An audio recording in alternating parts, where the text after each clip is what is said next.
Hi, I'm so happy to be here.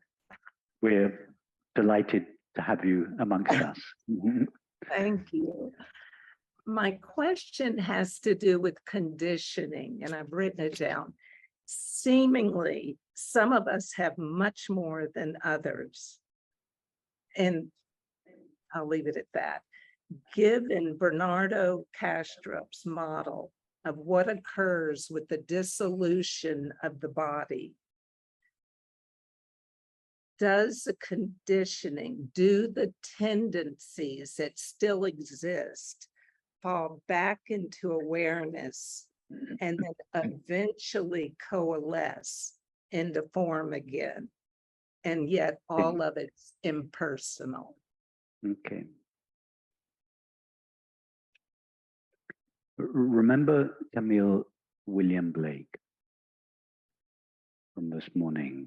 The body is that portion of the soul, that portion of the mind that is discernible to the five senses. We all know from our internal experience that there is very much more to us than our body. And yet when somebody looks at us from the outside, all they see is a body. When you look at me, you just see my body. That's all I am to you, experientially in this moment. I'm not talking about your thoughts and feelings, but your actual experience of me in this moment is just this body. Well, and it's the same for all of us, but we all well know that there is very much more to our internal experience than just the perception of the body. So as William Blake said, the body is just that small part of the mind that is registered by the senses. Mm-hmm. So when it dies. So when the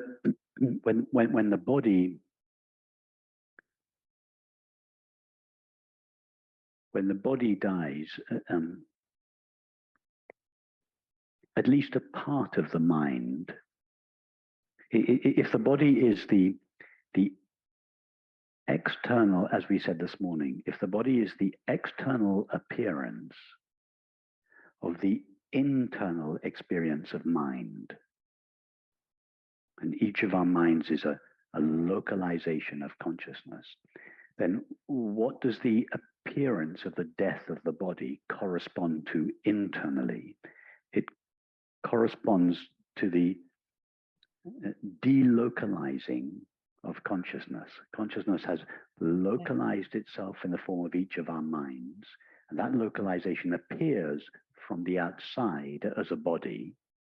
Now, when the body appears from the outside to die and disintegrate, what is happening on the inside? Consciousness, which localized itself in the form of a finite mind, begins to delocalize itself and return to its natural state of infinite awareness. But remember, the body is only an appearance of that part of the mind that is discernible to another person's sense perceptions.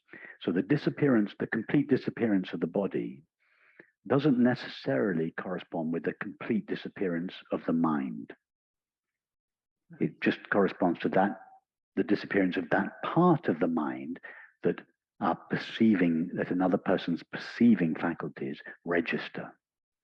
What I'm suggesting is that the death and disappearance of the body is not necessarily the death and disappearance of the mind which appeared as that body.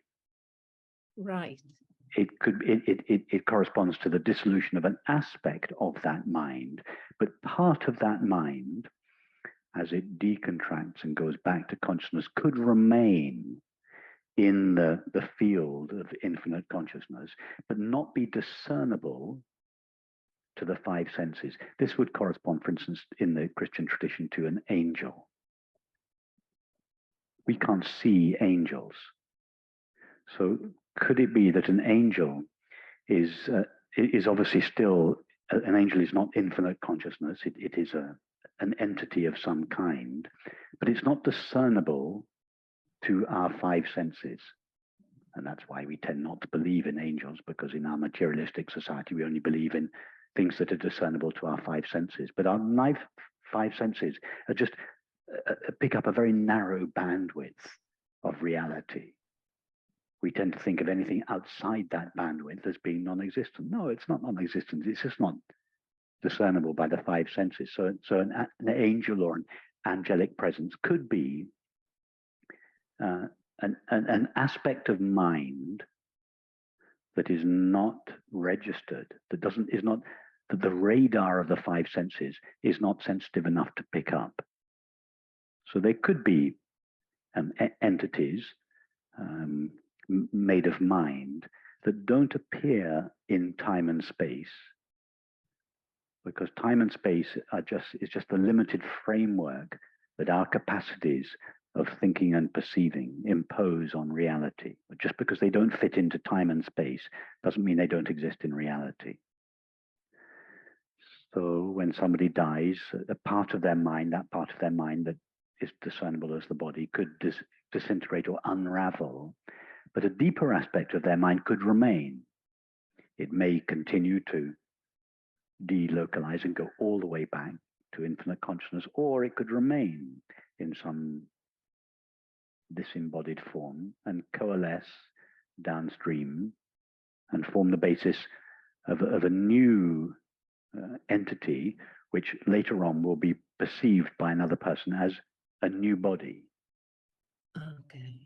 And then the mind, in order to try to make sense of this experience, would interpret it in a way that is consistent with its own limitations and think, oh, this was a past life. And the conditioning is impersonal. I think you said that one time. Is that well, all conditioning is impersonal in the sense that in the ultimate analysis, there are no individual, discrete, personal entities. There is just the one, the infinite, localizing itself as apparently separate individuals without ever actually ceasing to be itself. There are no personal people in your dreams. You may dream of having a dinner party with 12 people, but there are not really 12 entities there. They are all different aspects of the one mind, the dreamer's mind. There are no real entities there. So you could never hold a character in your dream accountable for the actions that they undertook, because there's no real person there. Right.